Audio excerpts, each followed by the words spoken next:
ತೇಜಸ್ವಿನಿ ಅವರು presentation continue ಮಾಡ್ಬೋದು. 10 ನಿಮಿಷ ಸಮಯ ಇರುತ್ತೆ. Yes sir. Good afternoon. ನನ್ನ ಇವತ್ತಿನ ವಿಷಯ ವರಕವಿ ಬೇಂದ್ರೆಯವರ ಅಮರ ಕೃತಿ ಕನ್ನಡ ಮೇಘದೂತ. ಕಾಳಿದಾಸನ ಮೇಘದೂತದ ಕನ್ನಡದ ಅವತರಣಿಕೆಯನ್ನು ಬೇಂದ್ರೆಯವರು ಭಾಷಾಂತರ ಎಂದು ಒಪ್ಪುವುದಿಲ್ಲ. ಮೇಘದೂತನಲ್ಲಿನ ಪ್ರಕೃತಿ ಪ್ರೀತಿಯನ್ನು ತಾವೇ ಓದುವಾಗಿ ಅನುಭವಿಸಿದ ಆನಂದವನ್ನು ಪದಗಳಲ್ಲಿ ಕಟ್ಟಿಕೊಟ್ಟಿದ್ದಾರೆ. ಈ ಕೃತಿಯ ಕುರಿತು ಕನ್ನಡದ ಅನೇಕ ಸಾಹಿತಿಗಳು ಅನುಬಂಧವನ್ನು ಬರೆದಿದ್ದಾರೆ. ಕೆಲ ತುಣುಕುಗಳು ಇಲ್ಲಿವೆ. ಪೀಠಿಕೆಯಲ್ಲಿ ಬರುವ 24 ಪದ್ಯಗಳು ಕನ್ನಡ ಕಾವ್ಯಕ್ಕೆ ವಿಶಿಷ್ಟ ಕೊಡುಗೆಗಳಾಗಿವೆ. ಕವಿಯ ಮೇಘ ಎಂಬುದನ್ನು ಇಲ್ಲಿ ನೋಡಬಹುದು. ಮಾತು ಜ್ಯೋತಿ, ಆ ಹುರುಳು ಧೂಮ, ರಸಸಲ್ಲೀಲ ಭಾವ ಗಾಳಿ ಕವಿಯೊಳಗೆ ಕಟ್ಟಿತು. ಕಾವ್ಯ ನವಮೇಘ ರೂಪ ತಾಳಿ ಸ್ಥಾಯಿಯಲ್ಲಿ ಸಂಚಾರದಲ್ಲಿ ರಸಪಾಕವಾಗಿ ಬಂತು. ಮೇಘದೂತನನ್ನು ಅನುಸರಿಸಿ ಅನೇಕ ದೂತ ಕಾವ್ಯಗಳು ಹುಟ್ಟಿಕೊಂಡವಂತೆ. ಇವು ಗರುಡನ ಮುಂದೆ ಇರುವ ಗುಬ್ಬಿಯಂತೆ ಅಲ್ಪವಾಗಿದ್ದವು. ಈ ವಿಚಾರವನ್ನು ಟೀಕಿಸಿ ಬೇಂದ್ರೆ ಹೀಗೆ ಒಂದು ಪದ್ಯ ರಚಿಸಿದ್ದಾರೆ. ನಿನ್ನ ದೂತ ಪಾದಗಳ ಮುಟ್ಟಿ ಕಟ್ಟಿದವರು ಕಬ್ಬ ಒಂದು, ನಿನ್ನ ಭಾವ ಬೆನ್ನಟ್ಟಿ ಕಂಡರೋ ಯಾರೋ ಹಬ್ಬವೆಂದು, ನಿನ್ನ ದೂತ ಗರಿ ಗರುಡನೆದುರು ಕಳುಹುವರೇ ಗುಬ್ಬಿಯೊಂದು, ಅಂಚೆ ಕೊಂಚೆ ಶುಕ ಕಾಕ ಕೋಕ ಬಕ ಕೇಕಿ ಬೇಕಿ ಎಂದು. ಈ 8ನೆಯ ಸಂಸ್ಕರಣದ ಇನ್ನೊಂದು ವೈಶಿಷ್ಟ್ಯವೆಂದರೆ ಡಾಕ್ಟರ್ ವಾಮನ ಬೇಂದ್ರೆಯವರು ಒದಗಿಸಿದ ಶಬ್ದಾರ್ಥ ಮತ್ತು ಟಿಪ್ಪಣಿಗಳು. ಕನ್ನಡ ಮೇಘದೂತವನ್ನು ಬಾಳಸಖಿಗೆ ಅರ್ಪಿಸುತ್ತಾ ಬೇಂದ್ರೆಯವರು ಹೀಗೆ ಬರೆಯುತ್ತಾರೆ. ನನ್ನ ಸೌಭಾಗ್ಯ ಲಕ್ಷ್ಮಿಗೆ ಕಾಳಿದಾಸನ ಕಡಲ ಮತ್ತು ಮಾಲೆಯನ್ನೆತ್ತಿ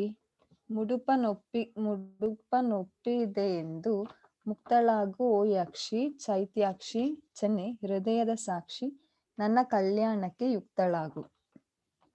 ಜಡ ಪ್ರಕೃತಿಯಲ್ಲಿ ಚೈತನ್ಯವನ್ನು ಗುರುತಿಸಿ ಮಾನವ ಪ್ರಕೃತಿಯೊಡನಿರುವ ಅದರ ಸಾಮರಸ್ಯದ ರಸ ಸೃಷ್ಟಿಯನ್ನು ನಿರ್ಮಿಸುವುದರಲ್ಲಿ ಕಾಳಿದಾಸನನ್ನು ಸರಿದೂಗುವವರು ಅತಿ ವಿರಳ. ಒಬ್ಬ ಆಂಗ್ಲ ವಿಮರ್ಶಕ ಕಾಳಿದಾಸನ ಬಗ್ಗೆ ಹೀಗೆ ಹೇಳುತ್ತಾ, Kalidasa understood what Europe did not learn until the 19th century, that the world was not made for man, that man reaches his full stature only as he realizes the dignity and the word at life that is not human. ಇಡೀ ಪ್ರಪಂಚವು ಮಾನವನಿಗಾಗಿ ಮಾತ್ರ ಮೀಸಲಾಗಿರಲಿಲ್ಲ. ಮನುಷ್ಯನನ್ನು ಬಿಟ್ಟುಳಿದ ಇತರ ಪ್ರಪಂಚದ ಘನತೆ ಯೋಗ್ಯತೆಗಳನ್ನು ಅರಿತುಕೊಳ್ಳುವುದರಲ್ಲಿಯೇ ಅವನ ಪರಿಪೂರ್ಣತೆ ಇದೆ. ಈ ಮಾತನ್ನು ಯುರೋಪಿನವರು 19ನೇ ಶತಮಾನದವರೆಗೆ ಅರಿತಿರಲಿಲ್ಲ ಎಂದು, ಆದರೆ ಕಾಳಿದಾಸ 1000 ವರ್ಷಗಳ ಪೂರ್ವದಲ್ಲೇ ಅರಿತಿದ್ದ. ಜಡಚೇತನ ಪ್ರಕೃತಿಯಲ್ಲಿ ಕಾಳಿದಾಸ ಕಂಡುಕೊಂಡ ಸಾಮರಸ್ಯವನ್ನು ಶೇಕ್ಸ್ಪಿಯರ್ನಲ್ಲಿಯೂ ಕಾಣುವುದು ದುರ್ಲಭ. ಬರೀ ಮೇಘದೂತನನ್ನೇ ಗಮನಿಸಿದರೆ ಅಲ್ಲಿ ಕಾಣುವ ವೈವಿಧ್ಯ ಪೂರ್ಣ ಪ್ರಕೃತಿಯು ಯಾರಿಗಾದರೂ ಅಚ್ಚರಿಗೊಳಿಸುತ್ತದೆ. ಕಾಳಿದಾಸನ ಪ್ರಪಂಚದಲ್ಲಿಯೂ ಕಮಲ, ಕೆನೈದಿಲೆ, ಕುಂದ, ಕದಂಬ, ಶೀರ್ಷ, ಲೋದ್ರ ಪುಷ್ಪಗಳಲ್ಲದೆ ಕಲ್ಬಾಳೆ, ನೀಪ, ಮಲ್ಲಿಗೆ, ಜಾಜಿ ಒಂದೇ ಎರಡೇ 1000 ಕಣ್ಣು ಸಾಲವು ಅವುಗಳನ್ನು ನೋಡಲಿಕ್ಕೆ. ಅವುಗಳಲ್ಲದೆ ಕಬ್ಬು, ಬಾಳೆ, ಜಂಬುನೇರಳೆ, ಮಾವು, ತೆಂಗು, ಕೌಂಗು ತಮ್ಮ ಹರ್ಷನಿರ್ಭರ ಹಸಿರು ಬಾಹುಗಳನ್ನು ಚಾಚಿ ನಿಂತಿರುತ್ತವೆ. ರೇವ, ವಿಂಧ್ಯ, ಗಂಗಾ, ಗಂಭೀರ, ನೇತ್ರಾವತಿ ಇನ್ನು ಸಮಸ್ತ ಭಾರತೀಯ ನದಿಗಳ ಆನಂದವಾಹಿನಿ ಹರಿಯುತ್ತದೆ. ಆ ಪಾವನ ಜಲತರಂಗದ ಹರ್ಷೋಲ್ಲಾಸದ ರಂಗಮಂಟಪವೇ ನಿರ್ಮಾಣವಾಗುತ್ತದೆ. ಈ ಎಲ್ಲ ಪ್ರಕೃತಿಯ ವಸ್ತುವಿನಾಚಯವು ಕವಿಯು ಕಂಡ ಚೆಲುವಿನ ಹೊರೆಯಲ್ಲ, ಸುಸಂಸ್ಕೃತ ಹೃದಯಗಳನ್ನು ಅರಳಿಸುವ ಪ್ರಪಂಚವದು. ಅಂತೆಯೇ ಅವನು ಚಿತ್ರಿಸಿದ ಯಕ್ಷಿಣಿಯರ ಕೈಗೊಂದು ತಾವರೆ, ಕೆನ್ನೆಗೊಂದು ನೈದಿಲೆ, ಕಣ್ಣಗಳಿಗೊಂದು ಶೀರ್ಷಗಳಾದರೆ ಅವರ ಚೆಲುವಾದ ಮುಖಕ್ಕೆ ಲೋದ್ರ ಪುಷ್ಪದ ಹುಡಿ ಕಂಪಿಡಿಸುತ್ತದೆ. ಹೆಳಲಲ್ಲಿ ಕುರುವಕ ಹೂವಿದ್ದರೆ ಬೈತಲಲ್ಲಿ ಕದಂಬ ಪುಷ್ಪವಿದೆ. ಇದೇ ತರಹದ ಸೌಂದರ್ಯಾನುಭೂತಿಯನ್ನು ಅವನ ಪಕ್ಷಿ ಪ್ರಪಂಚದಲ್ಲಿಯೂ ಕಾಣುತ್ತೇವೆ. ಯಕ್ಷಪತ್ನಿಯ ನೀಲರತ್ನದ ನೆಲಗಟ್ಟಲಿನ ಮೇಲೆ, ಬಿಳಿ ಹಸುಗಲ್ಲ ಮೇಲೆ, ಕೆಂಪು ಅಶೋಕ ವೃತ್ತದ ಸ್ನಿಗ್ಧ ಛಾಯೆಯಲ್ಲಿ ಕುಳಿತು ಅರಗಳ್ಳಿಯೊಡನೆ ನವಿಲಿನೊಡನೆ ಆಡುವ ಸುಂದರ ದೃಶ್ಯವನ್ನು ಯಾರು ಮರೆತಾರು? ಅಲ್ಲಿ ನವಿಲು, ಗೋರವಂಕ, ಗಿಳಿ, ರಾಜಹಂಸ, ಕೋಕಿಲೆಗಳಿಗೆ ತಮ್ಮದೇ ಆದ ಪ್ರಪಂಚವಿದೆ. ಎಷ್ಟೋ ಕಡೆಗೆ ಮೂಲ ಕಾಳಿದಾಸನಿಗೆ ಹೊಳೆಯದ ಭಾವ ಚಮತ್ಕಾರಗಳು ಅನುವಾದಕರಿಗೆ ಸ್ಫುರಿಸಿ ಅನುವಾದಗೊಂಡ ಸುಂದರ ಮೂರ್ತಿಗೆ ಹೊಂದೆಡೆದ ಇಡಿಸಿದಂತೆ ಇನ್ನೂ ಅಂದವಾಗಿ ಕಾಣುವುದು. ಅದಕ್ಕೆ ಒಂದೆರಡು ಉದಾಹರಣೆಗಳು ಇಲ್ಲಿ ಕಾಣಿಸಬಹುದು. ವಕ್ರಪಂಥ ಯದಾಪಿ ಭಾವತಃ ಪ್ರಸ್ಥಿತ ಸ್ತೋತರಾಶಂ ಸ್ತೌತತ್ಸಂಗ ಪ್ರಣಯ ವಿಮೋಕೋ ಮಾಸ್ಮ ಭೂರಜಾಯಿನ್ಯ ವಿದ್ಯುದ್ಧಾಮ ಸ್ಫುರಿತ ಚಕೀರ್ತೇಯರ್ಥ ಪೌರಂಗನಾನಂ ಲೋಪಂಗೈರ್ದೆ ನ ರಮಸೆ ಲೋಚನೈರ್ವೆ ಚೀತೊಸಿ. ಇದರ ಬೇಂದ್ರಾಕೃತ ಅನುವಾದ: ಉತ್ತರಕ್ಕೆ ಹೊರಟವನಿಗೆ ಉಜ್ಜಯಿನಿ ಅಡ್ಡವಾದರೇನು, ಅಲ್ಲಿ ಮೇಲುಮಾಳಿಗೆಯ ಭೋಗ ಕಳೆದುಕೊಳ್ಳಬೇಡ ನೀನು. ಆ ಊರ ಹೆಂಗಸರ ಕಣ್ಣ ಬಳಿ ಮಿಂಚೆ ಮಿಣುಕು ಎನ್ನುವ ಕಣ್ಣ ಕುಡಿ ಲಲ್ಲೆಯೊಲ್ಲೆಯೇ ವ್ಯರ್ಥ ಇದ್ದು ಕಣ್ಣು. ಮೂಲದಲ್ಲಿ ಕವಿ ಮೋಡ ಬಂದಾಗ ಹೊಳೆಯುವ ಮಂಜಿನಂತೆ ಚಕಿತರಾದ ಆ ಉಜ್ಜಯಿನಿಯ ಚೆಲುವೆಯರ ಚಂಚಲಗಳಲ್ಲಿನ ಕುಡಿನೋಟದ ವಿಲಾಸವನ್ನು ನೋಡಿ ಆನಂದ ಪಡೆದಿದ್ದರೆ ನಿನ್ನ ಕಣ್ಣು ಇದ್ದು ವ್ಯರ್ಥ ಎಂದು ಮೇಘಕ್ಕೆ ಹೇಳಿದ್ದಾರೆ. ಅನುವಾದದಲ್ಲಿ ಈ ಆಶಯವನ್ನು ಇನ್ನೂ ಸ್ವಾರಸ್ಯವಾಗಿ ಉಜ್ಜಯಿನಿಯ ಹೆಂಗಳೆಯರ ಕಣ್ಣಿನ ಮುಂದೆ ಮಿಂಚು ಮಿಣುಕು ಎಂದು ಬರೆಯುತ್ತಾರೆ. ಯಕ್ಷನ ವಿರಹದಿಂದ ಬೆಂದ ಯಕ್ಷಿಯ ಚಿತ್ರವನ್ನು ಕಾಳಿದಾಸನು ಕರುಣಾಜನಕವಾಗಿ ಬಿಡಿಸಿದ್ದಾರೆ. ಅದನ್ನೇ ಮತ್ತೆ ಬೇಂದ್ರೆಯವರು ಕನ್ನಡ ಭಿತ್ತಿಯಲ್ಲಿ ಹೀಗೆ ಕೆತ್ತಿ ಕುಸುರಿನ ಕೆಲಸ ತೋರಿದ್ದಾರೆ ಎನ್ನುವುದಕ್ಕೆ ಈ ಉದಾಹರಣೆ ಕೊಡುತ್ತಾರೆ. ಅತ್ತು ಅತ್ತು ಮತ್ತತ್ತು ಕೆದರಿಕೊಂಡಿಹುದು ಕಣ್ಣ ಪೊಗರು, ಬೆಚ್ಚೆನ್ನುರಿಸುದುಂಡು ಸೊಪ್ಪೆಯಾಗಿಹುದು ತುಟಿಯ ಚಿಗುರು, ಗಲ್ಲದಲ್ಲಿ ಕೈ ಓರೆ ಮೋರೆ ನಿಡಿಗೂದಲುದ್ದ ಚಿಂತೆ ಮೋಡ ಮುಸುಕಲಿದೆ ಆ ದೀನ ಚಂದ್ರನಂತೆ. ಧನ್ಯವಾದ. ಉತ್ತಮ. ಒಂದು ಹೊಸ ಪ್ರಯತ್ನ. ಇಷ್ಟೊತ್ತು ಇಲ್ಲದಂತಹ ವಿಷಯ ತಗೊಂಡಿದ್ರಿ ನೀವು. ವರಕವಿ ಬೇಂದ್ರೆಯವರ ಅಮರ ಕೃತಿ ಕನ್ನಡ ಮೇಘದೂತ ಅಂತ ಹೇಳಿ ಒಂದು ಹೊಸ ವಿಷಯ ಆಗಿತ್ತು. ಉತ್ತಮ. ಉಳಿದವರ ಅಭಿಪ್ರಾಯ ಇದೆಯಾ ಇದಕ್ಕೆ ಸಂಬಂಧಪಟ್ಟಂತೆ ಅಥವಾ ಮೌನವೇ?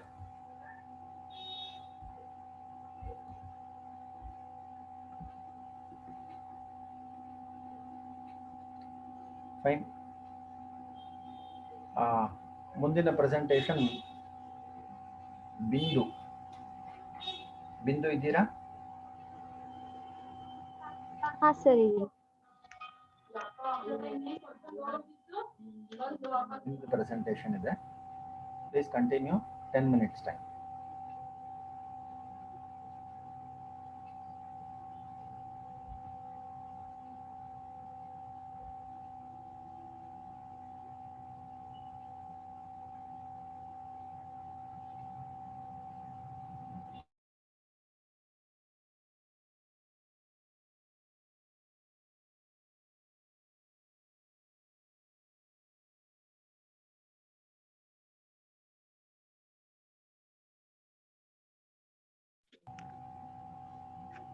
ನನ್ನ ಹೆಸರು ಬಿಂದು.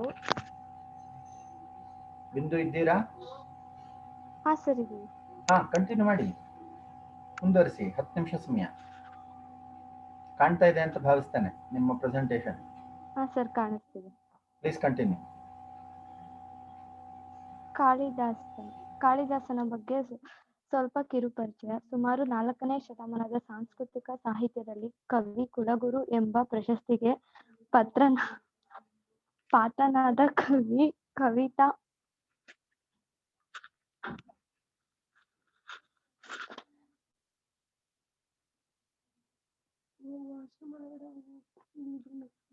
ಕವಿತಾ ಮಾಧುರ್ಯ ಮತ್ತು ಪ್ರತಿಭೆಗಳಿಂದ ವಿಶ್ವಕವಿಗಳ ಶ್ರೇಣಿಯಲ್ಲಿ ಸೇರಿರುವಂತಹ ಇಷ್ಟು ಪ್ರಸಿದ್ಧವಾದವನು ಕಾಲ ನಮಗೆ ನಿಶ್ಚಿತವಾಗಿ ತಿಳಿದಿರುವುದು ಸೂಚಿಗೆ ಸಂಗತಿ. ಆಧುನಿಕ ಪಂಡಿತರು ಈ ವಿಷಯದಲ್ಲಿ ಶೋಧನೆ ನಡೆಸಿ ವಿಧ ವಿಧವಾದ ಅಭಿಪ್ರಾಯಗಳನ್ನು ಕೊಟ್ಟಿದ್ದಾರೆ. ಇವನ ಕಾಲ ಕ್ರಿಸ್ತಪೂರ್ವ 1ರ ಶತಮಾನವೆಂದು, ಕೆಲವರು 4ನೇಯದು ಎಂದು, ಮತ್ತೆ ಕೆಲವರು 6ನೇಯದು, ಮತ್ತೆ ಕೆಲವರು ಹೇಳುತ್ತಾರೆ. ಅಂತ ಚಂದ್ರಗುಪ್ತ ವಿಕ್ರಮಾದಿತ್ಯ ಆಸ್ಥಾನದಲ್ಲಿದ್ದಾನೆ ಎಂದು ಹೇಳುವುದು ಬಹುಜನ ಪಂಡಿತರ ಮತವಾಗಿದೆಯಲ್ಲೇ ಸಮಾಜ ಸಂಗಮವಾಗಿ ತೋರುತ್ತದೆ. ಈ ಚಂದ್ರಗುಪ್ತ ಉಜ್ಜಯಿನಿಯಲ್ಲಿ ಆಳುತ್ತಿದ್ದನಾದುದರಿಂದ ಕವಿಯ ಕಾವ್ಯಗಳನ್ನು ಈ ನಗರದ ಬಗ್ಗೆ ವಿಶೇಷ ಅಭಿಮಾನ ವ್ಯಕ್ತಪಟ್ಟಿರುವುದರಿಂದ ಉಜ್ಜಯಿನ ಕಾಳಿದಾಸ ವಾಸ ಸ್ಥಳವಾಗಿರಬೇಕೆಂದು ಹೇಳಬಹುದು. ಇಂತಹ ಊಹೆಗಳನ್ನು ಬಿಟ್ಟರೆ ಇವನ ವೈಯಕ್ತಿಕ ವಿಚಾರಗಳನ್ನು ನಮಗೆ ತಿಳಿದಿಲ್ಲ. ಇವನ ಕೃತಿಗಳು 2 ಖಂಡಕಾವ್ಯಗಳು, ಋತುಸಂಹಾರ ಮತ್ತು ಮೇಘ ಸಂದೇಶ, 2 ಮಹಾಕಾವ್ಯಗಳು, ಕುಮಾರ ಸಂಭವ ಮತ್ತು ರಘುವಂಶ, 3 ನಾಟಕಗಳು, ಮೂಲವಿಕಾಗ್ನಿಮಿತ್ರ, ವಿಕ್ರಮೋರ್ವಶಿ ಮತ್ತು ಅಭಿಜ್ಞಾನ ಶಾಕುಂತಲ. ಕಾಳಿದಾಸನ ಕೃತಿಗಳನ್ನು ಸರ್ವತೋಪೂರ್ಣವಾಗಿ ಸರ್ವಾಂಗ ಸುಂದರವಾಗಿದೆ. ಇದು ಹೆಚ್ಚು, ಇದು ಕಡಿಮೆ ಎನ್ನುವಂತಿಲ್ಲ. ಲಕ್ಷಣಿಕರು ಎಲ್ಲೆಲ್ಲಿಯೂ ಇದ್ದಾರೆ. ಕವಿ ಆದ್ದರಿಂದ ಬದ್ಧನಾಗಿಲ್ಲ. ಕಾವ್ಯಕ್ಕೂ ಬೇಕಾದುದನ್ನೆಲ್ಲ ಇವನ್ನೆಲ್ಲ ಉದಾಹರಣೆಗಳಾಗಿ. ಯಾವುದೂ ಅತಿಯಾಗಿಲ್ಲ.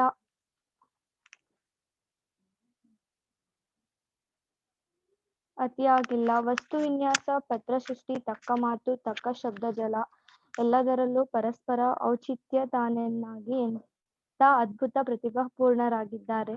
ಕಾಳಿದಾಸ ಭಾರತದ ಪ್ರಾಚೀನ ಹಾಗೂ ಆಧುನಿಕ ವಿಮರ್ಶಕರಿಂದ ಮಾತ್ರವಲ್ಲದೆ ವಿಶ್ವದ ಪಂಡಿತರಿಂದಲೂ ಮೆಚ್ಚುಗೆಯನ್ನು ಪಡೆದಿದ್ದಾನೆ. ಋತುಸಂಹಾರ ಇದೊಂದು ಕಥೆಯಲ್ಲಿ ಕಾವ್ಯ. ಬಹುಶಃ ಇದು ಕಾಳಿದಾಸ ಬರೆದ ಕಾವ್ಯಗಳಲ್ಲಿ ಮೊದಲನೆಯದು. ಇದರಲ್ಲಿ ಒಂದೊಂದು ಋತುವಿಗೆ ಒಂದೊಂದು ಸರ್ಗದಂತೆ 6 ಸರ್ಗಗಳಿವೆ. ಒಟ್ಟು ಶ್ಲೋಕಗಳ ಸಂಖ್ಯೆ 114. ಇಂದ್ರವಜ್ರ, ವಂಶಸ್ಥ, ವಂಸತಾ ತಿಲಕ, ಮಾಲಿನಿ ಮತ್ತು ಶಾರ್ದೂಲ ವಿಕ್ರೀಡಿತ ಇವು ಇಲ್ಲಿ ಬಳಸಿರುವ ಋತುಗಳು. ಈ ಕಾವ್ಯಕ್ಕೆ ಅಲಂಕಾರಿಕರು ಮತ್ತು ಪಂಡಿತರು ಹೆಚ್ಚು ಪ್ರಾಶಸ್ತ್ಯ ಕೊಟ್ಟಿರುವಂತೆ ಕಂಡುಬರುವುದಿಲ್ಲ. ಇದಕ್ಕೆ ಮುಖ್ಯ ಕಾರಣ ಈ ಪದ್ಯಗಳ ಸರಳತೆ. ಈ ಕಾವ್ಯದಲ್ಲಿ ಭಾಗವಾಗಿರಬೇಕೆಂದು ಬಣ್ಣಗಾರಿಕೆ ಹೆಚ್ಚು. ಋತುಗಳಲ್ಲೂ ಈ ಲೋಕ ಯಾವ ಚೆಲುವನ್ನು ತಿಳಿದು ಯಾವ ಸೊಗಸುಗಳನ್ನು ರಸಿಕರಿಗೆ ನೀಡುತ್ತದೆ ಎಂಬುದು ವರ್ಣನೆಯನ್ನು ಈ ಕಾವ್ಯ ಮನೋಹರವಾಗಿ ನಿರ್ಮಿಸುತ್ತದೆ. 6 ಸರ್ಗಗಳಲ್ಲಿ ಕವಿ 6 ಋತುಗಳನ್ನು ವರ್ಣಿಸುತ್ತಾನೆ. ಇಡೀ ಕಾವ್ಯದಲ್ಲಿ ಪ್ರೇಯಸಿಯರು ದೃಷ್ಟಿ ಇರುವುದಿಲ್ಲದ ಪ್ರತಿ ಪದ್ಯವೂ ಪ್ರಿಯ ಪ್ರೇಯಸಿಗೆ ಹೇಳಿದಂತೆ ರಚನೆಗೊಂಡಿರುವ ಮೊದಲ ಗ್ರೀಷ್ಮದ ವರ್ಣನೆ. ಕಾವ್ಯ ವಸಂತದಲ್ಲಿ ಮುಗಿಯಲೆಂದು ಸೂರ್ಯನಿಗೆ ಪ್ರಚಂಡ ಚಂದ್ರ ಸ್ಪಹಣೀಯ ಸಂಜೆಗಳು ತುಂಬಾ ಆದ ಸ್ತ್ರೀ ಪುರುಷರಲ್ಲಿ ಕಾಮ ಪ್ರಬಲಿಸುತ್ತಿಲ್ಲ. ಬಿಸಿಲು ಬೇಗೆಯ ಈ ಸರ್ವ ಸಂಕಟ ಸಮಯದಲ್ಲಿ ಎಲ್ಲಾ ಪ್ರಾಣಿಗಳು ತಮ್ಮ ತಮ್ಮ ವೈರತ್ವವನ್ನು ಮರೆತಿವೆ. ಆಗ ಮೋಡಗಳು ಮುದ್ದನೆಗಳಿಂದಲೂ ಮಿಂಚಿನ ಪತಾಕೆಗಳಿಂದಲೂ ಗುಡುಗಿನ ಮದ್ದಳೆಗಳನ್ನು ಕೂಡಿದವನಾಗಿ ರಾಜ ಟಿವಿಯಲ್ಲಿ ಕಾಮಿನ ಜನಪ್ರಿಯನೂ ಸಸ್ಯಬಂಧವೂ ಪ್ರಾಣಿಗಳಿಗೆ ಪ್ರಾಣಭೂತವೂ ಆದ ವರ್ಣ ಋತುರಾಜ ಒಂದು ಕಾರ್ಮುಗಿಲುಗಳಲ್ಲಿ ಕೆಲವು ಕನ್ವೇದನೆಗಳಂತೆ, ಕೆಲವು ಕಾಡಿಗೆಯಂತೆ, ಮತ್ತೆ ಕೆಲವು ಗರ್ಭಿಣಿಯರ ಸ್ತನದಂತೆ ಕಪ್ಪಾಗಿವೆ. ಬಿಳುಪು ಹೊರತು ಮಿಕ್ಕೆಲ್ಲ ಬಣ್ಣಗಳನ್ನು ಬಯಲು ಘನವು ಮೆರೆಸುತ್ತಿವೆ. ಗಾಳಿಗೆ ಕಂಪು ತಂಪುಗಳನ್ನೆತ್ತಿ ಕಾಳೆಚ್ಚೆನ್ನರಿಸಿ ಮಲೆ ಕೊಡಗುಗಳಲ್ಲಿ ತಂಗುವ ಮೋಡಗಳು ವಿರಹಿಗಳು ಮಾತ್ರ ಧಗೆ ಎಬ್ಬಿಸುತ್ತದೆ. ಕಾಶ ಕುಸುಮಗಳು ಬಿಳಿ ಸೀರೆಯನ್ನುಟ್ಟು ಪದ್ಮ ವ್ಯಕ್ತಿಯಂತೆ ಕಾಲಹಂಸ ಕುಜಿತಗಳ ನೂಪುರ ಧ್ವನಿಯನ್ನು ಹರಡುತ್ತಾ ಮಾಗಿದ ಮೇಲ್ದೆನೆಗಳ ಥ್ಯಾಂಕ್ ಯು.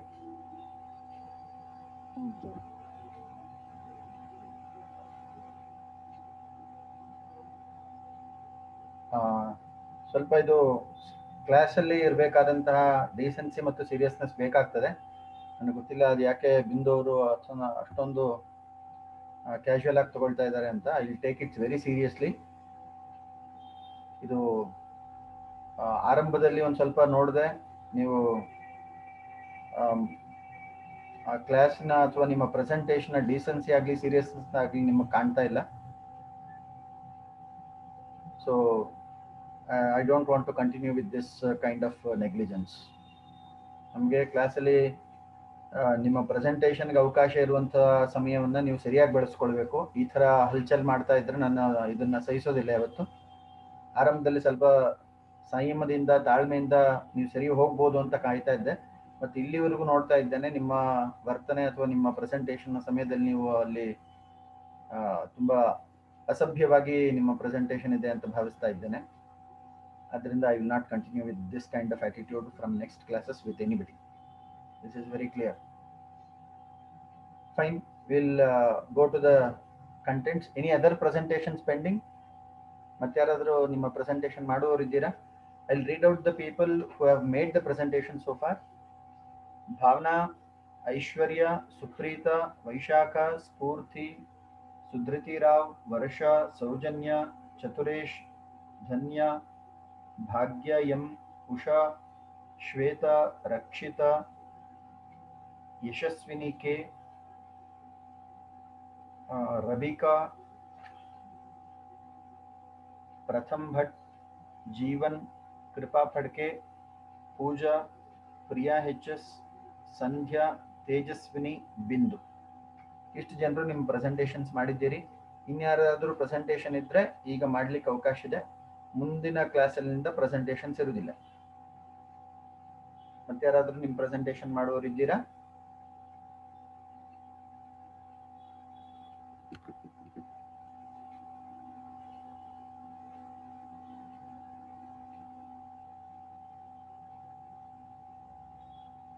ಫೈನ್. ಈಗ ನಮ್ಮ ಟೆಕ್ಸ್ಟ್ ಡಿಸ್ಕಷನ್ ಮುಂದುವರಿಸೋಣ.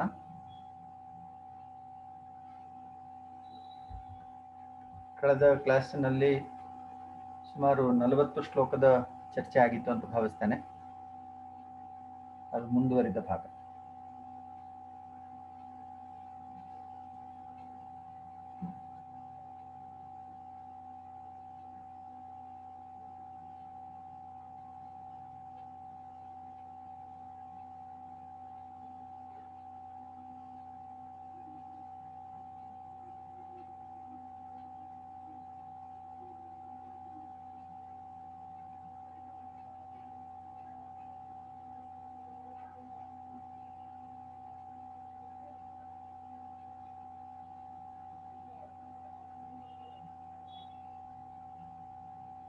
ಒಂದು ಸೆಕೆಂಡ್, ನಿಮಗೆ ಇಲ್ಲಿ ಟೆಕ್ಸ್ಟ್ ಕಾಣುವಂತೆ ಪ್ರಯತ್ನ ಮಾಡುತ್ತಿದ್ದೇನೆ.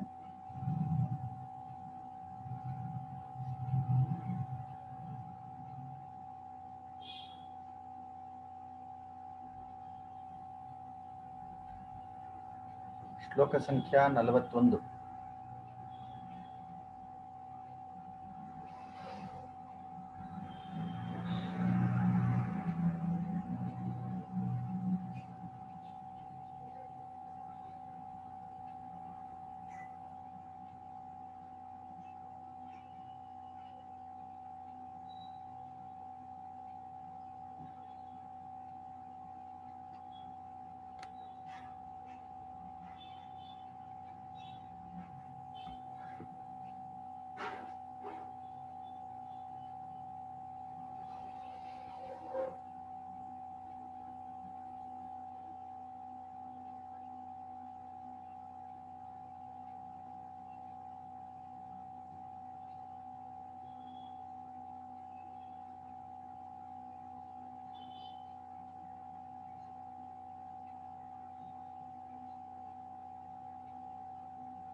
ಶ್ಲೋಕ ಸಂಖ್ಯಾ 41 ಟೆಕ್ಸ್ಟ್ ನಿಮಗೆ ಕಾಣ್ತಾ ಇದೆ ಅಂತ ಭಾವಿಸ್ತೇನೆ. In case any problem please let me no. ಮಂಗಲ ಶ್ಲೋಕದಿಂದ ಆರಂಭ ಮಾಡೋಣ. ವಾಗರ್ಥಾವಿವ ಸಂಪೃಕ್ತೌ ವಾಗರ್ಥ ಪ್ರತಿಪತ್ತಯೇ ಜಗತಃ ಪಿತರೌ ವಂದೇ ಪಾರ್ವತೀ ಪರಮೇಶ್ವರೌ. ಶ್ರೇಣೀಬಂಧಾತ್ ವಿತನ್ವದ್ಭಿಃ ಸ್ತಂಭಾಂ ತೋರಣಸ್ರಜಂ ಸಾರಸೈಃ ಕಲನಿರ್ಹ್ರಾದೈಃ ಕ್ವಚಿತ್ ಉನ್ನಮಿತಾನನೌ. ಈಗ ಸಂದರ್ಭ ಹೀಗಿದೆ. ದಿಲೀಪ ಮಹಾರಾಜರು ಮತ್ತು ಮಹಾರಾಣಿ ಸುದಕ್ಷಿಣೆ ಇವರಿಬ್ಬರು ಅರಮನೆಯಿಂದ ಆಶ್ರಮದ ಕಡೆ, ವಸಿಷ್ಠಾಶ್ರಮದ ಕಡೆ ಹೊರಡ್ತಾ ಇದ್ದಾರೆ.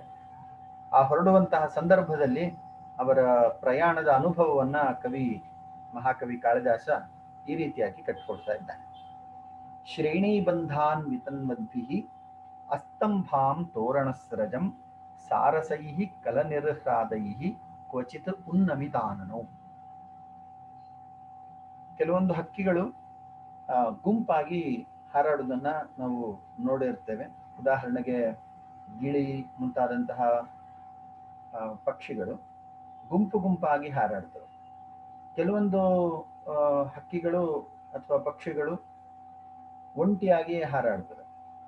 ಈಗ ಕಾಗೆ ಮುಂತಾದಂತಹ ಪಕ್ಷಿಗಳು ಒಂಟಿಯಾಗಿ ಹಾರಾಡ್ತವೆ. ಇಲ್ಲಿ ಕವಿ ಸಾರಸೈಹಿ ಅಂತ ಹೇಳಿ ಸಾರಸ ಪಕ್ಷಿಯ ಉಲ್ಲೇಖವನ್ನು ಮಾಡ್ತಾನೆ. ಈ ಸಾರಸ ಪಕ್ಷಿಯು, ಯಾರಾದ್ರೂ ಇದ್ರ ಬಗ್ಗೆ ವಿಶೇಷ ಮಾಹಿತಿ ಇದ್ರೆ ತಿಳಿಸಬಹುದು. ಈ ಸಾರಸ ಅನ್ನುವಂತಹ ಪಕ್ಷಿ, ಇಲ್ಲಿ ಇಷ್ಟು ಮಾತ್ರ ವ್ಯಾಖ್ಯಾನ ಕೊಟ್ಟಿದ್ದಾರೆ. ನನಗದರ ಆ ಪಕ್ಷಿಯ ಸ್ವರೂಪ ಅದ್ರ ಬಗ್ಗೆ ಅಷ್ಟು ಪರಿಜ್ಞಾನ ಇಲ್ಲ. ನಿಮ್ಮಲ್ಲಿ ಯಾರಾದ್ರೂ ವಿಷಯ ತಿಳಿದಿದ್ದರೆ ತಿಳಿಸ್ಬೋದು. ಈ ಸಾರಸ ಅನ್ನುವಂತಹ ಪಕ್ಷಿ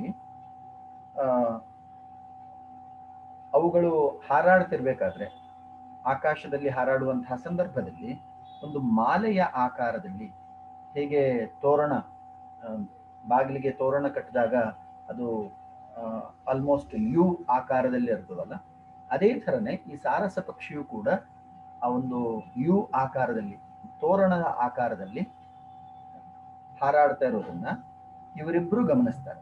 ಶ್ರೇಣಿ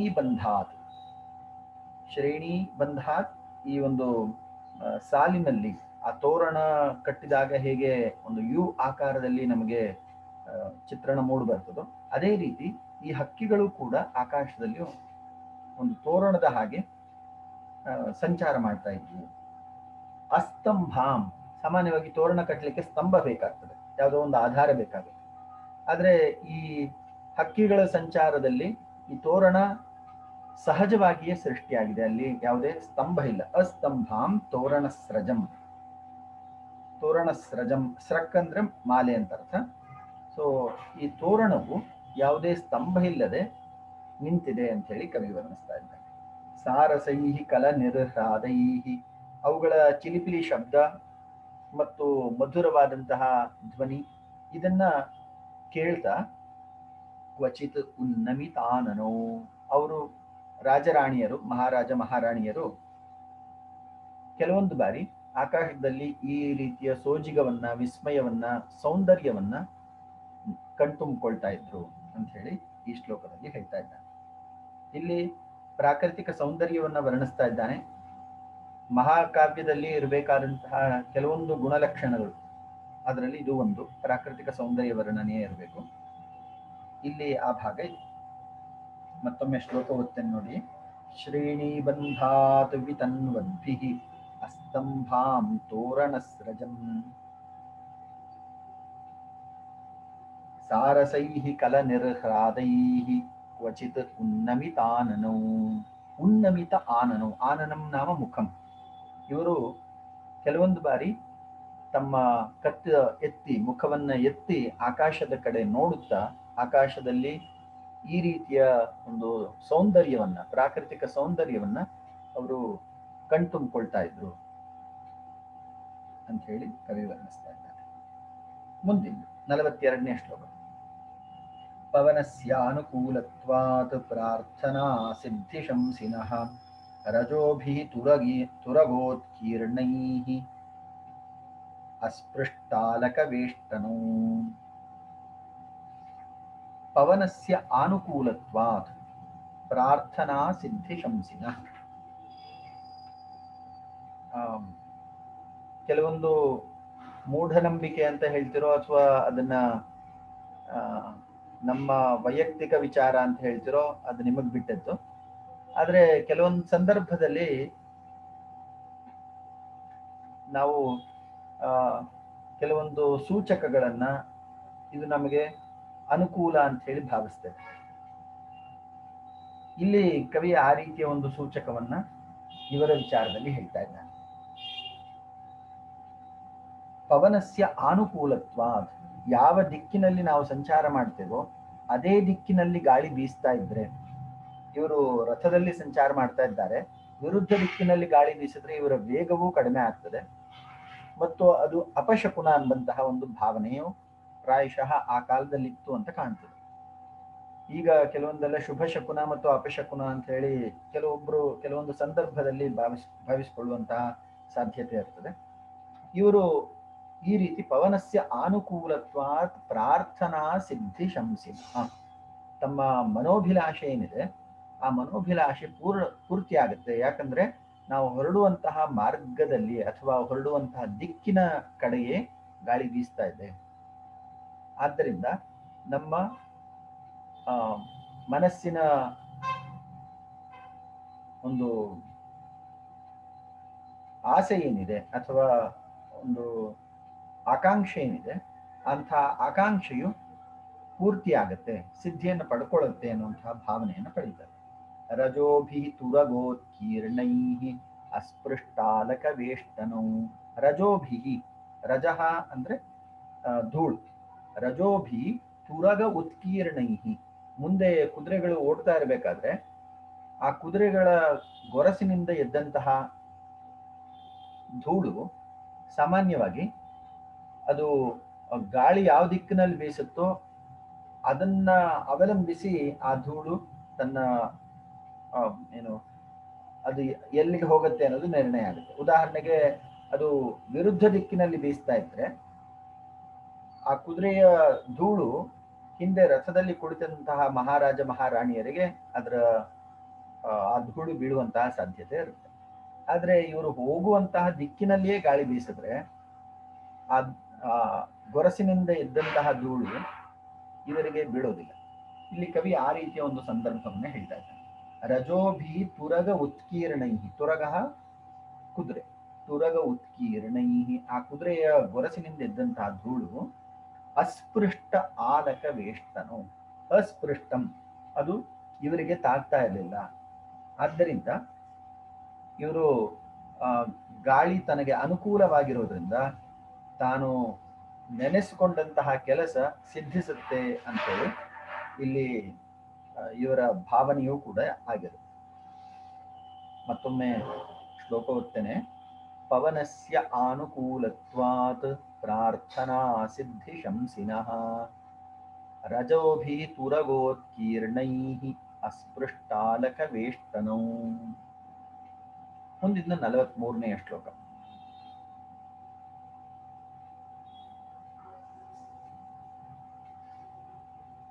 ಸರಸೀಶ್ವರವಿಂದಾನಾಂ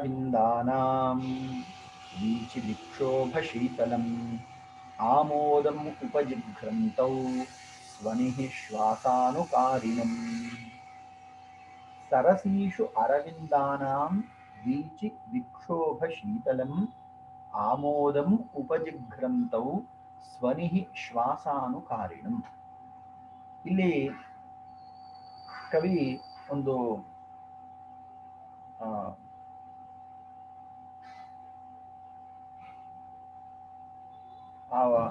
ಇವರ ಮಾರ್ಗದಲ್ಲಿ, ಇವರ ಸಂಚಾರ ಮಾರ್ಗದಲ್ಲಿ ಒಂದು ಸಣ್ಣ ತೊರೆ ಅಥವಾ ಪಾಂಡ್ ಅಂತ ಏನು ಹೇಳ್ತೀವಲ್ಲ, ಕೆರೆ, ಈ ಕೆರೆಯ ಸಂದರ್ಭದಲ್ಲಿ ಕೆಲವೊಂದು ಹೂವುಗಳು, ಅದರಲ್ಲೂ ವಿಶೇಷವಾಗಿ ಕಮಲದ ಹೂವುಗಳಿರುವಂತಹ ಉಲ್ಲೇಖವನ್ನು ಮಾಡಿದ್ದಾನೆ.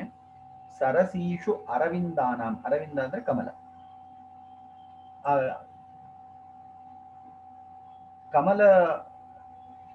ಆ ಕಮಲದ ಸುವಾಸನೆಯನ್ನ ಇವರು ಆಸ್ವಾದ ಮಾಡ್ತಾ ಇದ್ರು. ವೀಚಿ ವಿಕ್ಷೋಭ ಶೀತಲಂ, ವೀಚಿ ವಿಕ್ಷೋಭ ಶೀತಲಂ ಆಮೋದಂ. ಗಾಳಿ ಬೀಸುವಂತಹ ಸಂದರ್ಭದಲ್ಲಿ ಆ ಕಮಲದ ಮೇಲೆ ಹಾದು ಬಂದಂತಹ ಗಾಳಿ ಸುವಾಸನಾ ಭರಿತವಾಗಿ ಇವರಿಗೆ ಆನಂದವನ್ನು ಉಂಟು ಮಾಡ್ತಾ ಇತ್ತು. ಪ್ರಯಾಣದ ಆಯಾಸವನ್ನ ಕಡಿಮೆ ಮಾಡ್ತಾ ಇತ್ತು. ಈ ಪ್ರಯಾಣದ ಪ್ರಯಾಸವು ಕಡಿಮೆ ಆಗ್ಲಿಕ್ಕೆ ಇದು ಒಂದು ಕಾರಣವಾಗಿತ್ತು. ವೀಚಿ ವಿಕ್ಷೋಭ ಶೀತಲಂ, ಆ ಅಲೆಗಳ ಹೊಡೆತಕ್ಕೆ ಸಿಕ್ಕಂತಹ ಈ ಕಮಲ ಅದು ತನ್ನ ಸುವಾಸನೆಯನ್ನೂ ಕೂಡ ದಾರಿ ಹೋಕರಿಗೆ ಅಥವಾ ಅಲ್ಲಿ ಇದ್ದಂತಹ ಮಹಾರಾಜ ಮಹಾರಾಣಿಯರಿಗೆ ಕೊಡ್ತಾ ಇತ್ತು. ಆಮೋದ, ಆಮೋದ ಅಂದ್ರೆ ಸಂತೋಷ. ಆಮೋದಂ ಉಪಜಿಘ್ರಂತೌ, ಇವರಿಬ್ರು ಉಪಜಿಘ್ರಂತೌ ಆ ಸುವಾಸನೆಯನ್ನ ಅನುಭವಿಸ್ತಾ ಸೇವಿಸ್ತಾ ಸ್ವನಿಃ ಶ್ವಾಸಾನುಕಾರಿಣಂ, ಹೀಗೆ ಅವರು ತಮ್ಮ ಪ್ರಯಾಣವನ್ನ ಮುಂದುವರಿಸಿಕೊಂಡು ಬಂದರು. ಹಿಂದಿನ ಶ್ಲೋಕದಲ್ಲಿ ಕವಿ ಒಂದೊಂದು ಶ್ಲೋಕದಲ್ಲಿ ಒಂದೊಂದು ಅನುಭವವನ್ನ ಕಟ್ಟಿಕೊಡ್ತಾ ಇದ್ದಾನೆ. ಹಿಂದಿನ ಶ್ಲೋಕದಲ್ಲಿ ಶುಭ ಶಕುನದ ಒಂದು ಸೂಚನೆಯನ್ನ ಕವಿ ಕೊಟ್ಟಿದ್ದಾನೆ. ಈ ಶ್ಲೋಕದಲ್ಲಿ ಸರಸೀಷು ಅರವಿಂದಾನಾಂ ವೀಚಿ ವಿಕ್ಷೋಭ ಶೀತಲಂ ಆಮೋದಂ ಉಪಜಿಘ್ರಂತೌ ಸ್ವನಿಃ ಶ್ವಾಸಾನುಕಾರಿಣಂ. ಕಮಲವು ಅದರ ಸೌಂದರ್ಯವು ಕಣ್ಣಿಗೆ ತಂಪನ್ನ ಕೊಟ್ರೆ, ಕಣ್ಣಿಗೆ ಒಂದು ಆನಂದವನ್ನ ಕೊಟ್ರೆ, ನಯನಾನಂದವನ್ನ ಕೊಟ್ರೆ, ಅದರ ಸುಗಂಧವು ಕೂಡ ಇವರಿಗೆ ವಿಶೇಷವಾದಂತಹ ಸಂತೋಷವನ್ನ, ಆನಂದವನ್ನ ಕೊಡ್ತಾ ಇತ್ತು ಅಂತ ಹೇಳಿ ಈ ಶ್ಲೋಕದ ತಾತ್ಪರ್ಯ. ಮುಂದಿನ 44ನೇ ಶ್ಲೋಕ. ಗ್ರಾಮೇಶು ಆತ್ಮವಿಸೃಷ್ಟೇಶು. ಅದಕ್ಕೆ ಹೋಗ್ಲಿಕ್ಕೆ ಮುಂಚೆ ಒಂದು 43ನೇ ಶ್ಲೋಕವನ್ನು ಮತ್ತೊಮ್ಮೆ ಓದ್ತೇನೆ. ಸರಸೀಷು ಅರವಿಂದಾನಾಂ. ಇಲ್ಲಿ ಸಂಧಿ ವಿಭಾಗ ಮಾಡಿಕೊಂಡ್ರೆ ಸರಸೀಷು ಅರವಿಂದಾನಾಂ ಆ ರೀತಿ ಸಂಧಿ ಆಗುತ್ತೆ, 8 ಸಂಧಿ ಆಗುತ್ತೆ. ವೀಚಿ ವಿಕ್ಷೋಪ ಶೀತಲಂ ಆಮೋದಂ ಉಪಜಿಘ್ರಂತೌ ಸ್ವನಿಃ ಶ್ವಾಸಾನುಕಾರಿಣಂ. ಹೀಗೆ ವಿಭಾಗ ಮಾಡ್ಕೋಬೇಕು. ಗ್ರಾಮೇಶು ಆತ್ಮ ವಿಸೃಷ್ಟೇಷು ಯೂಪಚಿಹ್ನೇಷು ಯಜ್ವನಾಂ ಅಮೋಘಾಃ ಪ್ರತಿಗೃಹ್ಣಂತೌ ಅರ್ಘ್ಯಾನುಪದಮಾಶಿಷಃ. ಹಿಂದಿನ ಕಾಲದಲ್ಲಿ ರಾಜರು ಕೆಲವೊಂದು ವಿಶೇಷವಾದಂತಹ ಸಂದರ್ಭದಲ್ಲಿ ಕೆಲವೊಂದು ದಾನದ ಕಾರ್ಯಗಳನ್ನು ಮಾಡ್ತಾ ಇದ್ರು, ಭೂದಾನವನ್ನ ಮಾಡ್ತಾ ಇದ್ರು. ಕೆಲವೊಂದು ಗ್ರಾಮಗಳಲ್ಲಿ ಈ ರೀತಿಯ ಭೂದಾನದ ಸಂದರ್ಭದಲ್ಲಿ ಅವರು ತಮ್ಮ ಫಲಕವನ್ನ ಹಾಕ್ತಾ ಇದ್ರು. ಆ ಫಲಕಕ್ಕೆ ಇಲ್ಲಿ ಯೂಪ ಅಂತ ಹೇಳ್ತಾ ಇದ್ದಾರೆ. ಈಗ ಯಾವುದೇ ಒಂದು ಕಾರ್ಯಕ್ರಮ ಆದ್ರೆ ಅಥವಾ ಯಾವುದೇ ಒಂದು ಉದ್ಘಾಟನೆ, ಒಂದು ಭವನದ ಉದ್ಘಾಟನೆ ಆದ್ರೆ ಅದರಲ್ಲಿ ಯಾರಿದ್ರು ಅದ್ರ ಬಗ್ಗೆ ಎಲ್ಲ ಉಲ್ಲೇಖ ಮಾಡ್ತಾರಲ್ಲ, ಅದೇ ಥರನೇ ಹಿಂದಿನ ಕಾಲದಲ್ಲಿ ಒಂದು ಕಲ್ಲಿನ ಬರಹಗಳು ಇರ್ತಾ ಇತ್ತು. ಅದರಲ್ಲಿ ರಾಜ ಈ ದಿನದಂದು ಈ ಕಾರ್ಯಕ್ಕೋಸ್ಕರ ಇಷ್ಟು ಭೂಮಿಯನ್ನ ದಾನ ಮಾಡಿದ್ದಾನೆ, ಈ ರೀತಿಯ ಉಲ್ಲೇಖಗಳು ಇರ್ತಾ ಇತ್ತು. ಅದನ್ನ ಯೂಪ ಅಂತ ಕರೀತಾರೆ. ಗ್ರಾಮೇಶು ಆತ್ಮವಿಸೃಷ್ಟೇಷು. ಗ್ರಾಮಗಳಲ್ಲಿ ಆತ್ಮ ಅಂದ್ರೆ ತಾನು ಕೊಟ್ಟಂತಹ ಭೂಭಾಗಗಳೇನಿದೆ, ತಾನು ದಾನ ಮಾಡಿದಂತಹ ಭೂಭಾಗಗಳೇನಿದೆ ಅವುಗಳನ್ನ ಯೂಪ ಚಿಹ್ನೇಷು ಯಜ್ವನಾಂ. ಕೆಲವೊಂದು ಯಜ್ಞಯಾಗಕ್ಕೋಸ್ಕರ ಅಥವಾ ಸತ್ಕಾರ್ಯಗಳಿಗೋಸ್ಕರ ತಾನು ಮಾಡಿದಂತಹ ದಾನವನ್ನ ರಾಜ ಈ ಯೂಪಗಳಲ್ಲಿ ಬರೆದಿಡ್ತಾ ಇದ್ದ. ಅವುಗಳನ್ನ ತನ್ನ ಈ ಗಮನ ಕಾರ್ಯದಲ್ಲಿ, ಮಾರ್ಗದಲ್ಲಿ ಗುರುತಿಸ್ತಾನೆ. ನಾನು ಈ ಸಂದರ್ಭದಲ್ಲಿ ಕೊಟ್ಟಿದ್ದಂತಹ ದಾನದ ಉಲ್ಲೇಖ ಇಲ್ಲಿದೆ, ಇದು ನಾನು ಸತ್ಕಾರ್ಯಕ್ಕೆ ವಿನಿಯೋಗ ಮಾಡಿದಂತಹ ಭೂಮಿ ಇದು ಅಂತ ಹೇಳಿ ಆ ಯೂಪಗಳು ಹೇಳ್ತಾ ಇತ್ತು. ಅಮೋಘಾಃ ಪ್ರತಿಗೃಹ್ಣಂತೌ ಅರ್ಘ್ಯಾನುಪದಮಾಶಿಷಃ. ಅಲ್ಲಿ ಅಮೋಘಾಃ ಪ್ರತಿಗೃಹ್ಣಂತೌ ಅರ್ಘ್ಯಾನುಪದಮಾಶಿಷಃ. ಅಲ್ಲಿ ಯಾಗ ಯಜ್ಞಕ್ಕೋಸ್ಕರ ತಾನು ಕೊಟ್ಟಂತಹ ಭೂಭಾಗದಲ್ಲಿ ಇದ್ದಂತಹ ಜನರು ಯಾಗಯಜ್ಞವನ್ನ ಮಾಡಿ ರಾಜನಿಗೆ ಅವನು ಮನಸ್ಸಿನಲ್ಲಿ ಅಂದುಕೊಂಡಂತಹ ವಿಚಾರ, ತನ್ನ ಪುತ್ರ ಪ್ರಾಪ್ತಿ ಅಥವಾ ಸಂತಾನ ಪ್ರಾಪ್ತಿಗೆ ತಾನು ಏನು ಸಂಕಲ್ಪ ಮಾಡಿದ್ದನಲ್ಲ, ಆ ಸಂಕಲ್ಪವು ಸಿದ್ಧಿಸಲಿ ಎಂಬ ಆ ಆಶೀರ್ವಾದ ಅದನ್ನ ಇಲ್ಲಿ ಯಾಜ್ಞಿಕರು ಬಂದು ಇವನಿಗೆ ಮಾರ್ಗ ಮಧ್ಯದಲ್ಲಿ ಕೊಡ್ತಾ ಇದ್ದಾರೆ. ಅಮೋಘಾಃ ಪ್ರತಿಗೃಹ್ಣಂತೌ ಅರ್ಘ್ಯಾನುಪದಮಾಶಿಷಃ. ಅವರ ಅರ್ಘ್ಯವನ್ನ ಅಥವಾ ಅವರ ಆಶೀರ್ವಾದವನ್ನ ಮಹಾರಾಣಿ ರಾಜರು ಪಡ್ಕೊಳ್ತಾರೆ. ಸೊ ಇಲ್ಲಿ ಕವಿ ಅನೇಕ ವಿಚಾರಗಳನ್ನ ಹೇಳ್ತಾ ಇದ್ದಾನೆ ಈ ಶ್ಲೋಕದಲ್ಲಿ. ಒಂದು, ರಾಜ ಈ ಸತ್ಕಾರ್ಯಗಳಿಗೆ ದಾನ ಮಾಡ್ತಾ ಇದ್ದ, ಇದರ ಉಲ್ಲೇಖವನ್ನು ಕವಿ ಮಾಡ್ತಾ ಇದ್ದಾನೆ. ಹಾಗೆಯೇ ರಾಜ ಮತ್ತು ಈ ಪ್ರಜೆಗಳ ಸೌಹಾರ್ದ ಸಂಬಂಧವನ್ನು ಕೂಡ ಇಲ್ಲಿ ಉಲ್ಲೇಖ ಮಾಡ್ತಾ ಇದ್ದಾನೆ. ಮತ್ತು ರಾಜನಿಗೆ ಈ ಅಲ್ಲಿದ್ದಂತಹ ಯಾಜ್ಞಿಕರು ಅವರು ಕೊಡುವಂತಹ ಆಶೀರ್ವಾದ ಮುಂದೆ ಫಲಕಾರಿ ಆಗತ್ತೆ ಅನ್ನುವಂತಹ ಸೂಚನೆಯನ್ನು ಕವಿ ಕೊಡ್ತಾ ಇದ್ದಾನೆ. ಒಮ್ಮೆ ಶ್ಲೋಕ ಓದ್ತೇನೆ. ಗ್ರಾಮೇಶು ಆತ್ಮವಿಸೃಷ್ಟೇಷು ರೂಪಚಿಹ್ನೇಷು ಯಜ್ವನಾಂ ಅಮೋಘಾಃ ಪ್ರತಿಗೃಹ್ಣಂತೌ ಅರ್ಘ್ಯಾನುಪದಮಾಶಿಷಃ. ಇನ್ನು 45ನೇ ಶ್ಲೋಕ. ಹಯ್ಯಂಗವೀನಮಾದಾಯ ಘೋಷವೃದ್ಧಾನ್ ಉಪಸ್ಥಿತಾನ್ ನಾಮಧೇಯಾನಿ ಪೃಚ್ಛಂತೌ ವನ್ಯಾನಾಂ ಮಾರ್ಗಶಾಖಿನಾಂ. ಇವರು ಒಂದು ರೀತಿಯ ಗುಂಪಾದ್ರೆ ಮತ್ತೊಂದು ರೀತಿಯ ಜನರು ಇವರ ಮಾರ್ಗ ಮಧ್ಯದಲ್ಲಿ ಸಿಗ್ತಾ ಇದ್ರು. ಅವ್ರು ಯಾರು ಅಂತ ಕೇಳಿದ್ರೆ ಅವರು ಕೃಷಿಕರು. ಈ ಕೃಷಿಕರು ತಮಗೆ ರಾಜನು ತಮ್ಮ ಮಾರ್ಗದಲ್ಲಿ ಬರ್ತಾ ಇದ್ದಾನೆ, ಈ ಮಾರ್ಗದಲ್ಲಿ ಹಾದು ಹೋಗ್ತಾ ಇದ್ದಾನೆ ಅನ್ನುವಂತಹ ಸಂಭ್ರಮ ಸಡಗರದಲ್ಲಿ ಅವರು ತಮಗೆ ಅನುಕೂಲವಾಗುವಂತಹ ಕೆಲವೊಂದು ಪದಾರ್ಥಗಳನ್ನ ರಾಜನಿಗೆ ಕೊಡ್ತಾ ಇದ್ರು. ಇಲ್ಲಿ ರಾಜನು ಪ್ರೀತಿಯಿಂದ ಅವರು ಕೊಟ್ಟಂತಹ ವಸ್ತುಗಳನ್ನು ಸ್ವೀಕರಿಸ್ತಾ ಇದ್ದ. ಏನು ಕೊಡ್ತಾ ಇದ್ರು ನೋಡೋಣ. ಹಯ್ಯಂಗವೀನಮಾದಾಯ. ಇಲ್ಲಿ ಹಯ್ಯಂಗವೀನಂ ಅನ್ನುವ ಶಬ್ದಕ್ಕೆ ವ್ಯಾಖ್ಯಾನದಲ್ಲಿ ತುಂಬಾ ಸುಂದರವಾಗಿ ಕೊಟ್ಟಿದ್ದಾರೆ. ತುಂಬಾ ತಾಜಾ ಬೆಣ್ಣೆಯಿಂದ ತಯಾರಾದಂತಹ ತುಪ್ಪ. ಸಾಮಾನ್ಯವಾಗಿ ಈ ತುಪ್ಪವನ್ನ ಯಜ್ಞ ಯಾಗಕ್ಕೆ ಹೆಚ್ಚು ಬಳಸುವಂತಹ ಪ್ರತೀತಿ ಇದೆ. ಇವರು ಮಹಾರಾಜ ಮಹಾರಾಣಿಯರು ಈಗ ವಸಿಷ್ಠಾಶ್ರಮಕ್ಕೆ ಹೋಗ್ತಾ ಇದ್ದಾರೆ. ಆಶ್ರಮದಲ್ಲಿ ಯಾಗ ಯಜ್ಞಗಳನ್ನ ಹೆಚ್ಚು ಮಾಡುವಂತಹ ಸಂದರ್ಭ ಇದೆ. ಆದ್ದರಿಂದ ರಾಜನ ಮೂಲಕ ಇವರು ಆ ಯಜ್ಞಕ್ಕೆ ಬೇಕಾದಂತಹ ದ್ರವ್ಯವಾದಂತಹ ತುಪ್ಪವನ್ನ, ಗೋಘೃತವನ್ನ ರಾಜನ ಮೂಲಕ ತಲುಪಿಸ್ತಾ ಇದ್ರು.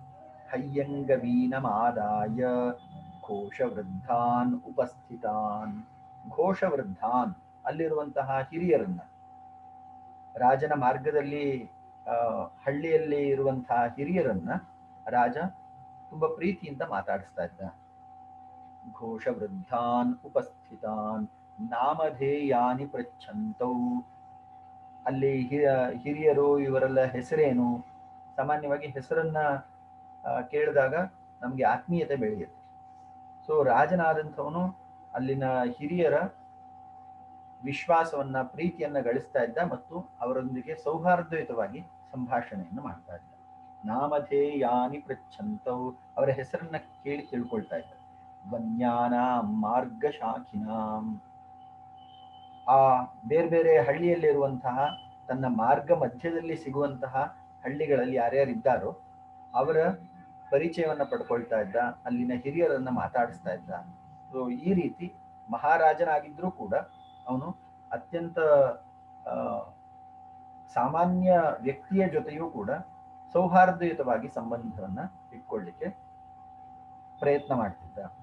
ಇದು ಮಹಾರಾಜ ಅಂತ ಹೇಳಿ ರಾಜಗಾಂಭೀರ್ಯದಿಂದ ತಾನು ದೂರ ಇರಬೇಕು ಅನ್ನುವಂಥದ್ದು ವಿವಕ್ಷೆ ಅಲ್ಲ. ಇದು ತಾನು ಮಹಾರಾಜನಾಗಿದ್ರೂ ಕೂಡ ಜನರ ಜೊತೆ ತುಂಬಾ ಸೌಹಾರ್ದಯುತ ಸಂಬಂಧವನ್ನ ಕಾಪಾಡ್ಕೊಳ್ಬೇಕು. ಅದು ಪ್ರಮುಖವಾದಂತಹ ಅಂಶ. ಇಷ್ಟು ವನ್ಯಾನಾಂ ಮಾರ್ಗಶಾಖಿನಾಂ ಪೃಚ್ಛಂತೌ. ಈ ಸಂದರ್ಭದಲ್ಲಿ ಇವನು ಬೇರೆ ಬೇರೆ ಮರಗಳ ವಿಚಾರವನ್ನು, ಅಲ್ಲಿ ಹಿರಿಯರಿಗೆ ಇವುಗಳ ಪರಿಚಯ ಹೆಚ್ಚಿರೋದ್ರಿಂದ ಯಾವುದು ಮರ, ಈ ಮರ ಯಾವುದಕ್ಕೆ ಉಪಯೋಗಿಸ್ತೀರಿ ಅಂತೆಲ್ಲ ಅದರ ಬಗ್ಗೆ ಹೆಚ್ಚು ಜಿಜ್ಞಾಸೆಯನ್ನ ಉಂಟು ಮಾಡ್ತಾ ಇದ್ದ. ಸೊ ಇಲ್ಲಿ ಕವಿ ಸೌಹಾರ್ದಯುತ ಸಂಬಂಧವನ್ನ ಹೇಳ್ತಾ ಇದ್ದಾನೆ ಈ ಶ್ಲೋಕಗಳಲ್ಲಿ. ಇನ್ನೊಂದು 4-5 ಶ್ಲೋಕ ಇದೆ, ರೀಜಾಯ್ನ್ ಆಗೋಣ. ನಮ್ದು ಸಮಯ ಮುಗಿತಾ ಬಂತು, 40 ನಿಮಿಷದ್ದು.